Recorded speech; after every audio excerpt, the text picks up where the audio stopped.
ओम साई राम। श्री सच्चिदानंद सद्गुरु साईनाथ महाराज की जय। मैं मंजिरी भालेराव मोहन जी सह आचार्य। आज हम श्री साई चरित्र के अध्याय 18 और 19 का पठन करेंगे। अध्याय 18 और 19। श्री हेमाड़ पंत पर बाबा की कृपा कैसे हुई। श्री साठे और श्रीमती देशमुख की कथा। उत्तम विचारों को प्रोत्साहन, उपदेश में नवीनता, निंदा संबंधी उपदेश और परिश्रम के लिए मजदूरी। ब्रह्म ज्ञान हेतु लालायित एक धनी व्यक्ति के साथ किस प्रकार व्यवहार किया, इसका वर्णन हेमाड़ पंत ने गत 2 अध्याय में किया है। अब हेमाड़ पंत पर किस प्रकार बाबा ने अनुग्रह कर उत्तम विचारों को प्रोत्साहन देकर उन्हें फलीभूत किया तथा आत्मोन्नति व परिश्रम के प्रतिफल के संबंध में किस प्रकार उपदेश किए, इनका इन 2 अध्यायों में वर्णन किया जाएगा। पूर्व विषय। यह विदित ही है कि सद्गुरु पहले अपने शिष्य की योग्यता पर विशेष ध्यान देते हैं। उनके चित्त को किंचित मात्र में डावाडोल न कर वे उपयुक्त उपदेश देकर उन्हें आत्मानुभूति की ओर प्रेरित करते हैं। इस संबंध में कुछ लोगों का विचार है, जो शिक्षा या उपदेश सद्गुरु द्वारा प्राप्त हो उन्हें अन्य लोगों में प्रसारित न करना चाहिए। उनकी ऐसी भी धारणा है कि उसे प्रकट कर देने से उसका महत्व घट जाता है। यथार्थ में यह दृष्टिकोण संकुचित है। सद्गुरु तो वर्षा ऋतु के मेघ सदृश है, जो सर्वत्र एक समान बरसते हैं। अर्थात वे अपने अमृत तुल्य उपदेशों को विस्तृत क्षेत्र में प्रसारित करते हैं। प्रथमतः उनके सारांश को ग्रहण कर आत्मसात कर लें और फिर संकीर्णता से रहित होकर अन्य लोगों में प्रचार करें। यह नियम जागृत और स्वप्न दोनों अवस्थाओं में प्राप्त उपदेशों के लिए है। उदाहरणार्थ बुद्ध कौशिक ऋषि ने स्वप्न में प्राप्त प्रसिद्ध राम रक्षा स्तोत्र साधारण जनता के हितार्थ प्रकट कर दिया था। जिस प्रकार एक दयालु माता बालक के उपचारार्थ कड़वी औषधि का बलपूर्वक प्रयोग करती है, उसी प्रकार श्री साईं बाबा भी अपने भक्तों के कल्याणार्थ ही उपदेश दिया करते थे। वे अपनी पद्धति गुप्त न रहकर पूर्ण स्पष्टता को ही अधिक महत्व देते थे। इसी कारण जिन भक्तों ने उनके उपदेशों का पूर्णतः पालन किया, वे अपने ध्येय की प्राप्ति में सफल हुए। श्री साईं बाबा जैसे सद्गुरु ही ज्ञान चक्षुओं को खोलकर आत्मा की दिव्यता का अनुभव देने में समर्थ है। विषय वासनाओं से आसक्ति नष्ट कर वे भक्तों की इच्छाओं को पूर्ण कर देते हैं, जिसके फलस्वरूप ही ज्ञान और वैराग्य प्राप्त होकर ज्ञान की उत्तरोत्तर उन्नति होती रहती है। यह सब केवल उसी समय संभव है जब हमें सद्गुरु का सानिध्य प्राप्त हो तथा सेवा के पश्चात हम उनके प्रेम को प्राप्त कर सके। तभी भगवान भी, जो भक्त काम कल्पतरु है, हमारी सहायतार्थ आते रह जाते हैं। वे हमें कष्टों और दुखों से मुक्त कर सुखी बना देते हैं। यह सब प्रगति केवल सद्गुरु की कृपा से ही संभव है, जो कि स्वयं ईश्वर के प्रतीक है। इसलिए हमें सद्गुरु की खोज में सदैव रहना चाहिए। अब हम मुख्य विषय की ओर जाते हैं। श्री साठे। एक महानुभाव का नाम श्री साठे था।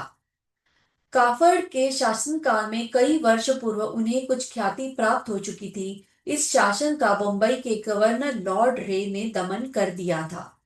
श्री साठे को व्यापार में अधिक हानि हुई और परिस्थितियां प्रतिकूल होने के कारण उन्हें बड़ा धक्का लगा। वे अत्यंत दुखी और निराशी हो गए और अशांत होने के कारण उन्हें घर छोड़कर किसी एकांत स्थान में वास करने का विचार करने लगे। बहुधा मनुष्यों को ईश्वर की स्मृति आपत्ति काल तथा दुर्दिनों में ही आती है और उनका विश्वास भी ईश्वर की ओर ऐसे समय ही बढ़ जाता है। तभी वे कष्टों के निवारणार्थ उनसे प्रार्थना करने लगते हैं। यदि उनके पाप कर्म शेष न रहे तो भगवान भी उनकी भेंट किसी संत से करा देते हैं, जो उनके कल्याणार्थ ही उचित मार्ग का निर्देश कर देते हैं। ऐसा ही श्री साठे के साथ भी हुआ। उनके एक मित्र ने उन्हें शिरडी जाने की सलाह दी, जहां मन की शांति प्राप्त करने और इच्छा पूर्ति के निमित्त देश के कोने कोने से लोगों के झुंड आ रहे हैं। उन्हें यह विचार अति रुचिकर प्रतीत हुआ और सन 1917 में वे शिरडी गए। बाबा के सनातन पूर्व ब्रह्म दीप्तिमान निर्मल एवं विशुद्ध स्वरूप के दर्शन कर उनके मन की व्यग्रता नष्ट हो गई और उनका चित्त शांत एवं स्थिर हो गया। उन्होंने सोचा कि गत जन्मों के संचित शुभ कर्मों के फलस्वरूप ही आज मैं श्री साईं बाबा के पवित्र चरणों तक पहुंचने में समर्थ हो चुका हूँ।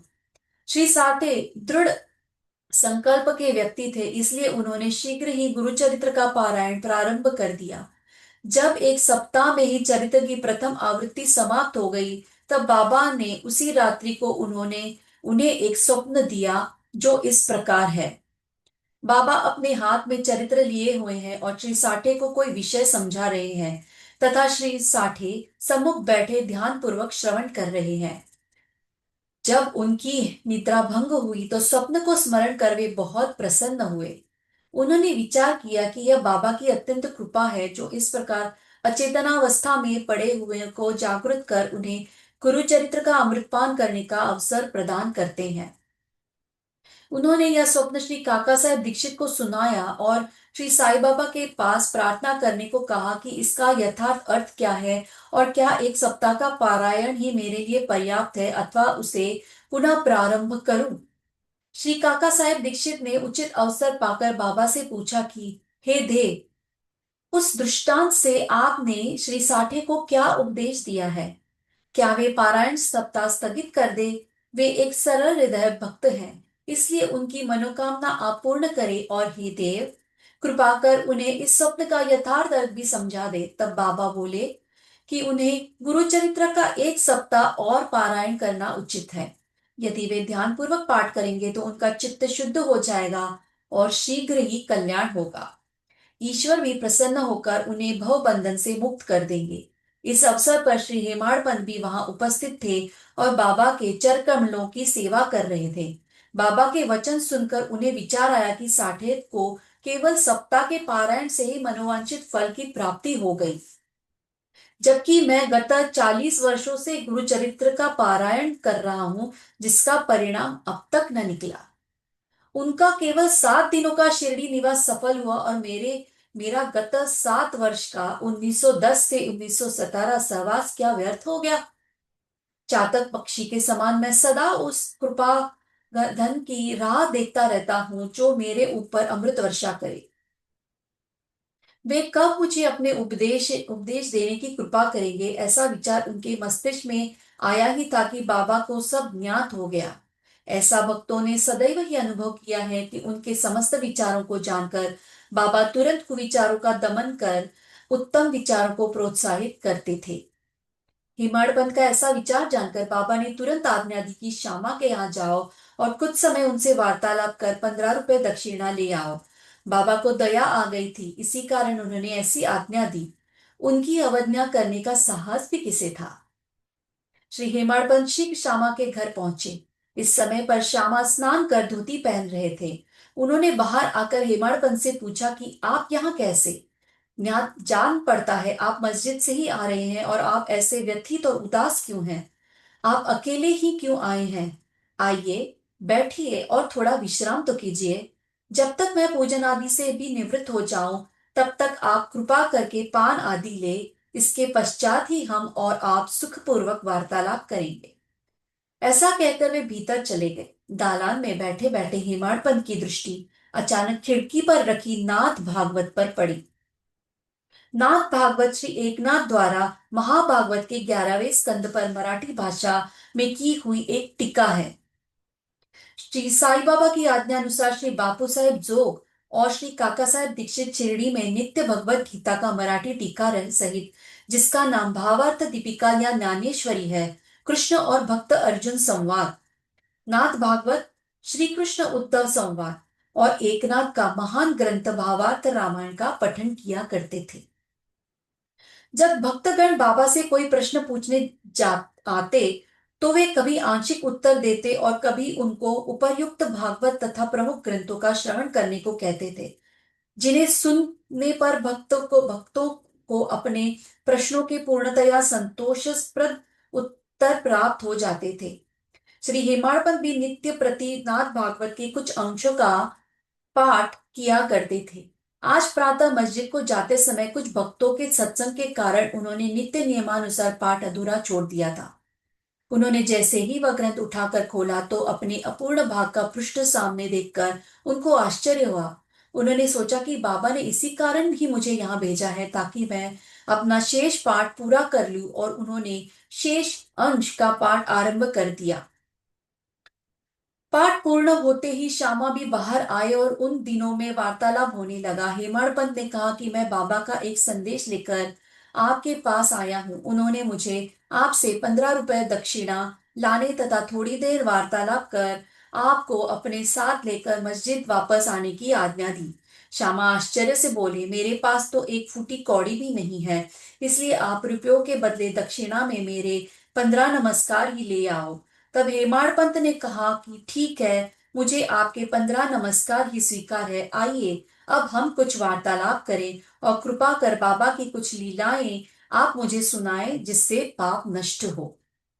श्यामा बोले, तो कुछ देर बैठो, इस ईश्वर बाबा की लीला अद्भुत है। कहाँ मैं एक अशिक्षित देहाती और कहाँ आप एक विद्वान। यहाँ आने के पश्चात तो आप बाबा की अनेक लीलाएं स्वयं देख ही चुके हैं, जिनका अब मैं आपके समक्ष कैसे वर्णन कर सकूं। अच्छा, यह पान सुपारी तो खाओ, तब तक मैं कपड़े पहन लूं। थोड़ी देर बाद में थोड़ी देर में श्यामा बाहर आए और फिर दोनों में इस प्रकार वार्तालाप होने लगा। श्यामा बोले, इस परमेश्वर बाबा की लीलाएं अगाध हैं, जिसका कोई पार नहीं। वे तो लीलाओं से अलिप्त रहकर सदैव विनोद किया करते हैं। हमें इसे हम अज्ञानी जीव क्या समझ सके। बाबा स्वयं ही क्यों नहीं कहते, आप सरीखे विद्वान को मुझ जैसे मूर्ख के पास क्यों भेजा है। उनकी कार्य प्रणाली ही कल्पना के परे है। मैं तो इस विषय में केवल इतना ही कह सकता हूं कि वे लौकिक नहीं है। इस भूमिका के साथ ही साथ श्यामा ने कहा कि अब मुझे एक ही स्मृति हो आई है, जिसे मैं व्यक्तिगत रूप से जानता हूँ। जैसे जैसी भक्त की निष्ठा और भाव होता है, बाबा भी उसी प्रकार उनकी सहायता करते हैं। कभी कभी तो बाबा भक्त की कठिन परीक्षा लेकर ही उसे उपदेश दिया करते हैं। उपदेश शब्द सुनकर साठे के गुरु चरित्र पारायण की घटना का तत्काल ही स्मरण कर के हेमाडपंत को रोमांच हो आया। उन्होंने सोचा, कदाचित बाबा ने मेरे चित्त की चंचलता नष्ट करने के लिए ही मुझे यहाँ भेजा है। फिर भी वे अपने विचार प्रकट न कर श्यामा की कथा को ध्यान पूर्वक सुनने लगे। उन सब कथाओं का सार केवल यही था कि अपने भक्तों के प्रति बाबा के मन में कितनी दया और स्नेह है। इन कथाओं को श्रवण कर हेमाडपंत को आंतरिक उल्लास का अनुभव होने लगा। तब श्यामा ने नीचे लिखी कथा कही। श्रीमती राधाबाई देशमुख। एक समय एक वृद्धा श्रीमती राधाबाई, जो खाशाबा देशमुख की मां थी, बाबा की कीर्ति सुनकर संगमनेर के लोगों के साथ चिरड़ी आई। बाबा के श्री दर्शन कर उन्हें अत्यंत प्रसन्नता हुई। श्री साई चरणों में उनकी अटल श्रद्धा थी, इसलिए उन्होंने यह निश्चय किया कि जैसे भी हो, बाबा को अपना गुरु बनाकर उनसे उपदेश ग्रहण किया जाए। आमरण अनशन का निश्चय कर अपने विश्राम गृह में आकर उन्होंने अन्न जल का त्याग दिया, और इस प्रकार 3 दिन व्यतीत हो गए। माधवराव देशपांडे इस वृद्धा की अग्नि परीक्षा से बिल्कुल भयभीत हो गया और बाबा से प्रार्थना करने लगा कि देवा, आपने यह क्या आरंभ कर दिया है। ऐसे कितने लोगों को आप यहाँ आकर्षित किया करते हैं। आप उस वृद्ध महिला से पूर्ण परिचित ही हैं जो हठपूर्वक आप पर अवलंबित है। यदि आपने कृपा दृष्टि कर उसे उपदेश न दिया और यदि दुर्भाग्यवश उसे कुछ हो गया, तो लोग व्यर्थ ही आपको दोषी ठहराएंगे और कहेंगे कि बाबा से उपदेश प्राप्त न होने की वजह से उसकी मृत्यु हो गई है। इसलिए अब आप दया कर आशीष और उपदेश दीजिए। वृद्धा का ऐसा दृढ़ निश्चय देखकर बाबा ने उसे अपने पास बुलाया और मधुर उपदेश देकर उसकी मनोवृत्ति परिवर्तित कर कहा कि हे माता, क्यों व्यर्थ ही तुम यातना सहकर मृत्यु का आलिंगन करना चाहती हो। तुम मेरी माँ और मैं तुम्हारा बेटा। तुम मुझ पर दया करो और जो कुछ मैं कहूँ उसे ध्यान पूर्वक सुनो। मैं अपनी स्वयं की कथा तुमसे कहता हूँ, और यदि तुम उसे ध्यान पूर्वक श्रवण करोगी तो तुम्हें अवश्य परम शांति प्राप्त होगी। मेरे एक गुरु जो बड़े सिद्ध पुरुष थे, मुझ पर बड़े दयालु थे। दीर्घ काल तक मैं उनसे कभी अलग नहीं होना चाहता था। मेरी प्रबल उत्कंठा थी कि उनकी सेवा कर जिस प्रकार भी संभव हो मंत्र प्राप्त करूं। परंतु उनकी रीति न्यारी ही थी। उन्होंने पहले मेरा मुंडन कर मुझसे 2 पैसे दक्षिणा में मांगे, जो मैंने तुरंत ही दे दिए। यदि तुम प्रश्न करो कि मेरे गुरु जब पूर्ण निष्काम थे तो उन्हें क्या पैसा मांगना क्या शोभनीय था, और फिर उन्हें विरक्त भी कैसे कहा जा सकता था, इसका उत्तर केवल यही है कि वे कंचन को ठुकराया करते थे, क्योंकि उन्हें उनकी स्वप्न में भी आवश्यकता न थी। उन 2 पैसों का अर्थ था दृढ़ निश्चय और धैर्य। जब मैंने ये दोनों वस्तुएं उन्हें अर्पित की तो वे अत्यंत प्रसन्न हुए। मैंने 12 वर्ष उनके श्री चरणों में सेवा में ही व्यतीत किए। उन्होंने ही मेरा भरण पोषण किया, अतः मुझे भोजन और वस्त्रों का कोई अभाव न था। वे प्रेम की मूर्ति थे, और अथवा यो कहा कि वे प्रेम के साक्षात अवतार थे। मैं उनका वर्णन ही कैसे कर सकता हूँ, क्योंकि उनका तो मुझ पर अधिक स्नेह था, और उनके समान कोई बिरला ही गुरु मिलेगा। जब मैं उनकी ओर निहारता तो मुझे ऐसा प्रतीत होता कि वे गंभीर मुद्रा में ध्यान मग्न थे हैं, और तब हम दोनों आनंदित हो जाते थे। 8 प्रहर में मैं एकटक उनके ही श्रीमुख की ओर निहारा करता था। मैं भूख प्यास की सुध बुध खो बैठा। उनके दर्शनों के बिना मैं अशांत हो उठता था। गुरु सेवा की चिंता के अतिरिक्त मेरे लिए और कोई चिंतनीय विषय या पदार्थ नहीं था। मुझे तो सदैव उन्हीं का ध्यान रहता था, अतः मेरा मन उनके चरण कमलों में लीन हो गया। यह हुई 1 पैसे की दक्षिणा। धैर्य है दूसरा पैसा। मैं धैर्यपूर्वक बहुत काल तक प्रतीक्षा कर गुरु सेवा करता रहा। यही धैर्य तुम्हें भी भवसागर से पार उतार देगा। धैर्य ही मनुष्य में मनुष्यत्व है। धैर्य धारण करने से समस्त पाप और मोह नष्ट होकर उनके हर प्रकार के संकट दूर होते तथा भय जाता रहता है। इसी प्रकार तुम्हें भी अपने धैर्य की प्राप्ति हो जाएगी। धैर्य तो गुणों की खदान व उत्तम विचारों की जननी है। निष्ठा और धैर्य तो 2 जुड़वा बहनों के समान ही है, जिनमें परस्पर प्रगाढ़ प्रेम है। मेरे गुरु मुझसे किसी वस्तु की आकांक्षा न रखते थे। उन्होंने कभी मेरी उपेक्षा न की, वरन सदैव रक्षा करते रहे। यद्यपि मैं सदैव उनके चरणों के समीप ही रहता था, फिर भी कभी किन्हीं अन्य स्थानों पर यदि चला जाता तो भी मेरे प्रेम में कभी कमी न हुई। वे सदा मुझ पर कृपा दृष्टि रखते थे। जिस प्रकार कछुई प्रेम दृष्टि से अपने बच्चों का पालन करती है, चाहे वे उसके समीप हो अथवा नदी के उस पार, सो हे माँ, मेरे गुरु ने तो मुझे कोई मंत्र सिखलाया ही नहीं, तब मैं तुम्हारे कान में कैसे कोई मंत्र फूंकूं। केवल इतना ही ध्यान रखो कि गुरु की भी कछुए के समान ही प्रेम दृष्टि से हमें संतोष प्राप्त होता है। इस कारण व्यर्थ में किसी से उपदेश प्राप्त करने का प्रयत्न न करो। मुझे ही अपने विचारों तथा कर्मों का मुख्य ध्येय बना लो, और जब तुम्हें निस्संदेह ही परमार्थ की प्राप्त हो जाएगी, मेरी ओर अन्य भावों से देखो तो मैं भी तुम्हारी ओर वैसे ही देखूंगा। इस मस्जिद में बैठकर मैं सत्य ही बोलूंगा कि किन्हीं साधनाओं या शास्त्रों के अध्ययन की आवश्यकता नहीं, वरन केवल गुरु में विश्वास ही पर्याप्त है। पूर्ण विश्वास रखो कि गुरु ही करता है, और वह धन्य है। जो गुरु की महानता से परिचित हो उसे हरि हर और ब्रह्म त्रिमूर्ति का अवतार समझा जाता है। इस प्रकार समझाने से वृद्ध महिला को सांत्वना मिली, और उसने बाबा को नमन कर अपना उपवास त्याग दिया।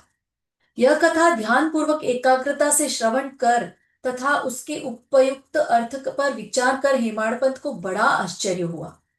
उनका हृदय भर आया और उन्हें रोमांच हो उठा। अत्यंत आनंद विभोर हो जाने से उनका कंठ रुंध गया, तथा वे मुख से एक भी शब्द न बोल सके।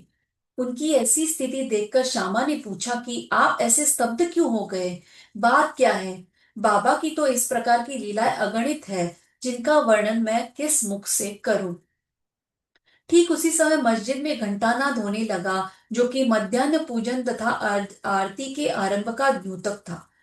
तब श्यामा और हेमाडपंत भी शीघ्र ही मस्जिद की ओर चले। बाबू साहब जोग ने पूजन आरंभ कर दिया था। स्त्रियां मस्जिद में ऊपर खड़ी थी और पुरुष वर्ग नीचे मंडप में। सब उच्च स्वर में वाद्यों के साथ साथ आरती गा रहे थे। तभी हेमाड पंत का हाथ पकड़े हुए श्यामा भी ऊपर पहुंचे और वे बाबा के दाहिनी और तथा हेमाड पंत के सामने बैठ गए। उन्हें देखकर बाबा ने श्यामा से लाई हुई दक्षिणा देने के लिए कहा। तब हेमापंत ने उत्तर दिया कि रुपयों के बदले श्यामा ने मेरे द्वारा आपको 15 नमस्कार भेजे हैं तथा स्वयं ही यहाँ आकर उपस्थित हो गए हैं। बाबा ने कहा, अच्छा ठीक है। तो अब मुझे यह बताओ कि तुम दोनों ने आपस में किस विषय पर वार्तालाप हुआ है। तब घंटे ढोल और सामूहिक गान की ध्वनि की चिंता न करते हुए हेमाड़पंत उत्कंठा पूर्वक उन्हें वह वार्तालाप सुनाने लगे। बाबा भी सुनने को अति उत्सुक थे, इसलिए वे तकिया छोड़कर थोड़ा आगे झुक गए। हेमाड़पंत ने कहा कि वार्ता अति सुखदायी थी। विशेषकर उस वृद्ध महिला की कथा तो ऐसी अद्भुत थी कि जिसे श्रवण कर मुझे तुरंत ही विचार आया कि आपकी लीलाएं अगाध है और इस कथा की ही ओट में आपने मुझ पर विशेष कृपा की है। तब बाबा ने कहा कि वह तो बहुत ही पूर्ण है। अब मेरी तुम पर कृपा कैसे हुई, इसका पूर्ण विवरण सुनाओ। कुछ काल पूर्व सुना वार्तालाप जो उनके हृदय पटल पर अंकित हो चुका था, वह सब उन्होंने बाबा को सुना दिया। वार्ता सुनकर बाबा अति प्रसन्न होकर कहने लगे कि क्या कथा से प्रभावित होकर उसका अर्थ भी तुम्हारी समझ में आया है। तब हेमाड़ पंत ने उत्तर दिया कि हाँ बाबा, आया तो है। उससे मेरी चित्त की चंचलता नष्ट हो गई है। अब यथार्थ में मैं वास्तविक शांति और सुख का अनुभव कर रहा हूँ तथा मुझे सत्य मार्ग का पता चल गया है। तब बाबा बोले, सुनो, मेरी पद्धति भी अद्वितीय है। यदि इस कथा का स्मरण रखोगे तो यह बहुत ही उपयोगी सिद्ध होगी। आत्मज्ञान प्राप्त करने के लिए ध्यान अत्यंत आवश्यक है और यदि तुम इसका निरंतर अभ्यास करते रहोगे तो प्रवृत्तियां शांत हो जाएंगी। तुम्हें आसक्ति रहित होकर सदैव ईश्वर का ध्यान करना चाहिए जो सर्व प्राणियों में व्याप्त है। और जब इस प्रकार मन एकाग्र हो जाएगा तो तुम्हें ध्येय की प्राप्ति हो जाएगी। मेरे निराकार सच्चिदानंद स्वरूप का ध्यान करो, जैसे कि तुम मुझे दिन रात यहाँ देखते हो। इस प्रकार तुम्हारी वृत्तियां केंद्रित हो जाएंगी तथा ध्यान और ध्येय का पृथकत्व नष्ट हो ध्याता चैतन्य से एकत्व को प्राप्त कर ब्रह्म के साथ अभिन्न हो जाएगा। कछुई नदी के किनारे पर रहती है और उसके बच्चे दूसरे किनारे पर। न वह उन्हें दूध पिलाती है, न हृदय से ही लगाकर रखती लेती है, वरन केवल उनकी उसकी प्रेम दृष्टि से ही उनका भरण पोषण हो जाता है। छोटे बच्चे भी कुछ न करके केवल अपनी माँ का ही स्मरण करते रहते हैं। उन छोटे छोटे बच्चों पर कछुई की केवल दृष्टि ही उन्हें अमृततुल्य आहार और आनंद प्रदान करती है। ऐसा ही गुरु और शिष्य का भी संबंध है। बाबा ने ये अंतिम शब्द कहे ही थे कि आरती समाप्त हो गई और सबने उच्च स्वर से श्री सच्चिदानंद सद्गुरु साईनाथ महाराज की जय बोला। प्रिय पाठकों, कल्पना करो कि हम सभी उस इस समय उसी भीड़ और जय जयकार में सम्मिलित है। आरती समाप्त होने पर प्रसाद वितरण हुआ। बापू साहिब जो हमेशा की तरह आगे बढ़े और बाबा को नमस्कार कर मुट्ठी भर मिश्री का प्रसाद बाबा को दिया। यह मिश्री हेमाड़पंत को देकर वे बोले कि यदि तुम इस कथा को अच्छी तरह से सदैव स्मरण रखोगे तो तुम्हारी भी स्थिति इस मिश्री के समान मधुर होकर समस्त इच्छाएं पूर्ण हो जाएंगी और तुम सुखी हो जाओगे। हेमाड़पंत ने बाबा को साष्टांग प्रणाम किया और स्तुति की कि प्रभो, इसी प्रकार दया कर सदैव मेरी रक्षा करते रहो। तब बाबा ने आश्चर्य देकर कहा कि इन कथाओं को श्रवण कर नित्य मनन तथा निधि ध्यान कर तत्व ग्रहण करो, तब तुम्हें ईश्वर का सदा स्मरण तथा ध्यान बना रहेगा और वह स्वयं तुम्हारे समक्ष अपने स्वरूप को प्रकट कर देगा। प्यारे पाठकों, हेमाड़पंत को उस समय मिश्री का प्रसाद भली भांति मिला जो आज हमें इस कथामृत के पान करने का अवसर प्राप्त हुआ। आओ हम भी उस कथा का मनन करें तथा उसका सार ग्रहण कर बाबा की कृपा से स्वस्थ और सुखी हो जाए। 19वें अध्याय के अंत में हेमाड़ पंत ने कुछ और विषयों का वर्णन किया है जो यहाँ दिए जाते हैं। अपने बर्ताव के संबंध में बाबा का उपदेश। नीचे दिए हुए अमृत अमूल्य वचन सर्वसाधारण भक्तों के लिए हैं, और यदि उन्हें ध्यान में रखकर आचरण में लाया गया तो सदैव ही कल्याण होगा। जब तक किसी से कोई पूर्व नाता या संबंध न हो तब तक कोई किसी के समीप नहीं जाता।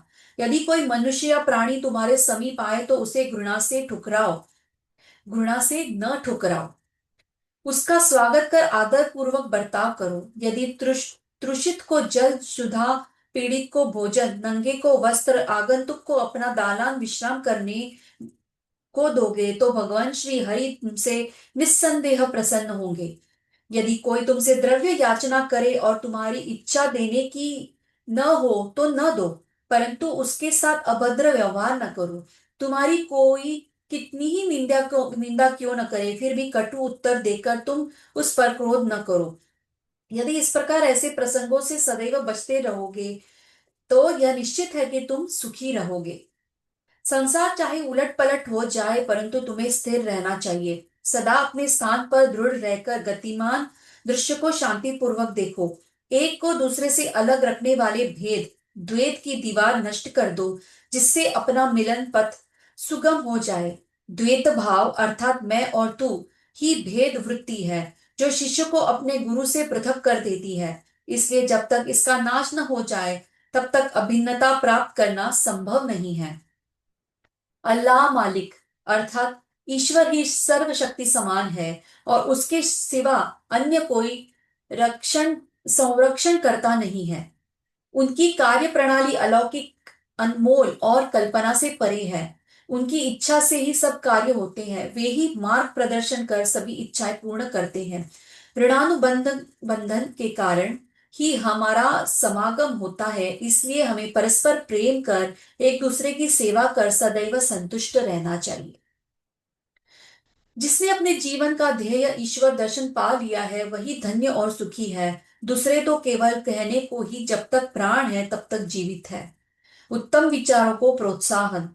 यह ध्यान देने योग्य बात है कि श्री साईं बाबा सदैव उत्तम विचारों को प्रोत्साहन दिया करते थे। इसलिए यदि हम प्रेम और भक्ति पूर्वक अनन्य भाव से उनकी शरण जाएं तो हमें अनुभव हो जाएगा कि अनेक अवसरों पर हमें किस प्रकार सहायता पहुंचाते हैं।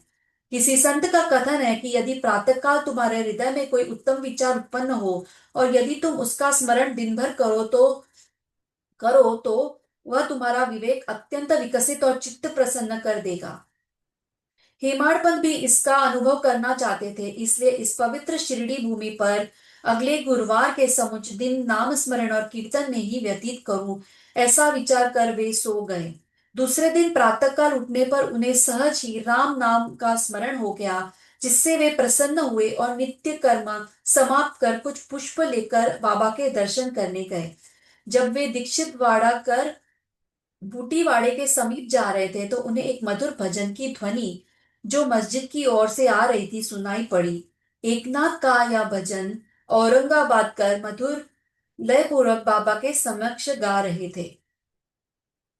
गुरु कृपांजन पायो मेरे भाई, राम बिना कुछु मानत नाही। गुरु कृपांजन अंदर रामा, बाहर रामा, सपने में देखत सीता रामा। गुरु कृपांजन जागत रामा, सोवत रामा, जहाँ देखे वही पूरन कामा। गुरु कृपांजन एक जनार्दनी अनुभवनी का, जहाँ देखे वहाँ राम सरीखा। गुरु कृपांजन पायो मेरे भाई, राम बिना कछु मानत नाही। भजन अनेक है, परंतु विशेषतः यह भजन ही क्यों औरंगाबाद कर ने क्यों चुना? क्या यह बाबा द्वारा ही संयोजित विचित्र अनुरूपता नहीं है? और क्या यह हेमाड़पंत के पिछले दिन अखंड नाम राम नाम स्मरण के संकल्प को प्रोत्साहन देना नहीं है?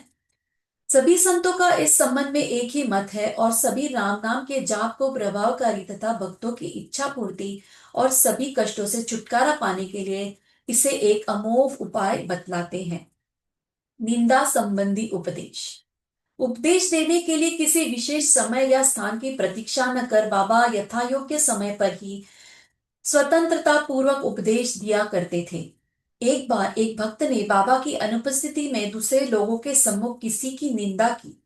गुणों की उपेक्षा कर उसने अपने भाई के दोषारोपण में इतने बुरे कटु वाक्यों का प्रयोग किया कि सुनने वालों को भी उसके प्रति घृणा होने लगी। बहुधा देखने में आता है कि लोग व्यर्थ ही दूसरों की निंदा कर झगड़ा और बुराइयां उत्पन्न करते हैं। संत तो निंदा की दूसरी ही दृष्टि से देखा करते हैं। उनका कथन है कि शुद्धि के लिए अनेक विधियों से में मिट्टी, जल और साबुन पर्याप्त है, परंतु निंदा करने वालों की उपयोगिता भिन्न ही होती है। वे दूसरों के दोषों को केवल अपने जिह्वा से ही दूर करते हैं और इस प्रकार वे दूसरों की निंदा कर उनका उपयोग उपकार ही किया करते हैं, जिसके लिए वे धन्यवाद के पात्र हैं। निंदक को उचित मार्ग पर लाने के लिए साईं बाबा की पद्धति सर्वथा ही भिन्न थी। वे तो सर्वज्ञ थे ही, इसलिए उस निंदक के कार्यों को वे समझ गए। मध्यान्ह काल में जब लेंडी शिरडी गांव के पास से बहने वाला नाला के समीप उससे भेंट हुई, तब उन्होंने विष्ठा खाते हुए एक सुअर की ओर उंगली उठाकर उससे कहा कि देखो, वह कितने प्रेम पूर्वक विष्ठा खा रहा है। तुम जी भरकर अपने भाइयों को सदा अपशब्द कहा करते रहते हो और यह तुम्हारा आचरण भी ठीक उसी के सदृश ही है। अनेक शुभ कर्मों के परिणाम स्वरूप ही तुम्हें मानव तन प्राप्त हुआ और इसलिए यदि तुमने इसी प्रकार आचरण किया तो शिरडी तुम्हारी सहायता क्या कर सकेगी। भक्त ने उपदेश ग्रहण कर लिया और वहां से चला गया। इस प्रकार प्रसंगानुसार ही वे उपदेश किया करते थे। यदि उन पर ध्यान देकर नित्य उनका पालन किया जाए तो आध्यात्मिक ध्येय अधिक दूर न होगा। एक कहावत प्रचलित है कि यदि मेरा श्री हरि होगा तो वह मुझे चारपाई पर बैठे बैठे ही भोजन पहुंचाएगा। यह कहावत भोजन और वस्त्र के विषय में सत्य प्रतीत हो सकती है, परंतु यदि कोई इस पर विश्वास कर आलस्यवश बैठा रहे तो वह आध्यात्मिक क्षेत्र में कुछ भी प्रगति न कर उल्टे पतन की घोर अंधकार में निमग्न हो जाएगा। इसलिए आत्मानुभूति प्राप्ति के लिए प्रत्येक को अनवरत परिश्रम करना चाहिए। जिनका प्रयत्न वह करेगा उतना ही उसके लिए लाभप्रद भी होगा। बाबा ने कहा कि मैं तो सर्वव्यापी हूँ और विश्व के समस्त भूतों तथा चराचर में व्याप्त रहकर भी अनंत हूँ। केवल उनके भ्रम निवारणार्थ ही जिनकी दृष्टि में वे 3.5 हाथ के मानव थे, स्वयं सगुण रूप धारण कर अवतीर्ण हुए। इसलिए जो भक्त अनन्य भाव से उनकी शरण आए और जिन्होंने दिन रात ही उनका ध्यान किया, उनसे उन्हें उनसे अभिन्नता प्राप्त हुई। जिस प्रकार की माधुर्य और मिश्री लहर और समुद्र तथा नेत्र और कांति की अभिन्नता हुआ करती है। जो आवागमन के चक्र में मुक्त होना चाहे वे शांत और स्थिर होकर अपना धार्मिक जीवन व्यतीत करें। दुखदाई कटु शब्दों के प्रयोग से किसी को दुखी न कर सदैव उत्तम कार्यों में संलग्न रहे और अपना कर्तव्य करते हुए अनन्य भाव से भय रहित हो उनकी शरण में जाना चाहिए। जो पूर्ण विश्वास से उनकी लीलाओं का श्रवण कर उनका मनन करेगा तथा अन्य वस्तुओं की चिंता त्याग देगा, उसे निस्संदेह ही आत्मानुभूति की प्राप्त होगी। उन्होंने अनेकों से नाम जाप करा के अपने शरण में आने को कहा, तो यह जानने को उत्सुक थे कि मैं कौन हूं। बाबा ने उन्हें भी लीलाएं श्रवण और मनन करने का परामर्श किया। किसी को भगवत लीलाओं का श्रवण, किसी को भगवत भग, भग, भगवत पाद पूजा को, किसी को आध्यात्म रामायण व ज्ञानेश्वरी तथा धार्मिक ग्रंथों का पठन एवं अध्ययन करने को कहा। अनेकों को अपने चरणों के समीप ही रखकर बहुतों को खंडोबा मन शिव अवतार के मंदिर में भेजा तथा अनेकों को विष्णु सहस्त्र नाम जाप करने व छांदोग्य उपनिषद तथा गीता का अध्ययन करने को कहा। उनके उपदेशों की कोई सीमा न थी। उन्होंने किन्हीं को प्रत्यक्ष और बहुतों को स्वप्न में दृष्टांत दिए। एक बार वे एक मदिरा सेवी के स्वप्न में प्रकट होकर उसकी छाती पर चढ़ गए, और जब उसने मद्यपान त्यागने की शपथ खाई तभी उसने छोड़ा। किसी किसी को मंत्र जैसे गुरु ब्रह्मा आदि का अर्थ स्वप्न में समझाया, तथा कुछ हठ योगियों को हठ योग छोड़ने का निर्देश देकर चुपचाप बैठ धैर्य रखने को कहा। उनसे सुगम पथ और विधि का वर्णन ही असंभव है। साधारण सांसारिक व्यवहारों में उन्होंने अपने आचरण द्वारा ऐसे अनेक उदाहरण प्रस्तुत किए, जिनमें से एक यहाँ नीचे दिया जाता है। परिश्रम के लिए मजदूरी। एक दिन बाबा ने राधा कृष्णा माई के घर के समीप आकर एक सीढ़ी लाने को कहा। तब एक भक्त सीढ़ी ले आया और उनके बतलाए अनुसार वामन गोंदकर के घर पर उसे ले गया। वे उनके घर पर चढ़ गए और राधा कृष्णा माई के छत पर से होकर दूसरे छोर के से नीचे उतर आए। इसका अर्थ किसी की समझ में नहीं आया। राधा कृष्णा माई इस समय ज्वर से कांप रही थी, इसलिए हो सकता है उनका ज्वर दूर करने के लिए उन्होंने ऐसा किया हो। नीचे उतरने के पश्चात शीघ्र ही उन्होंने सीढ़ी लाने वाले को 2 रुपए पारिश्रमिक स्वरूप दिए। तब एक ने साहस कर उनसे पूछा कि इतने अधिक पैसे देने का अर्थ क्या अर्थ रखता है। उन्होंने कहा कि किसी से बिना उसके परिश्रम का मूल्य चुकाए कार्य न करना चाहिए, और कार्य करने वाले को उसके श्रम का शीघ्र निपटारा कर उदार हृदय से मजदूरी देनी चाहिए। श्री सद्गुरु साईनाथार्पणमस्तु। शुभम भवतु, शुभम भवतु, शुभम भवतु। 18 और 19 अध्याय यही समाप्त होते हैं। धन्यवाद। ओम साई राम। जय मोहन जी।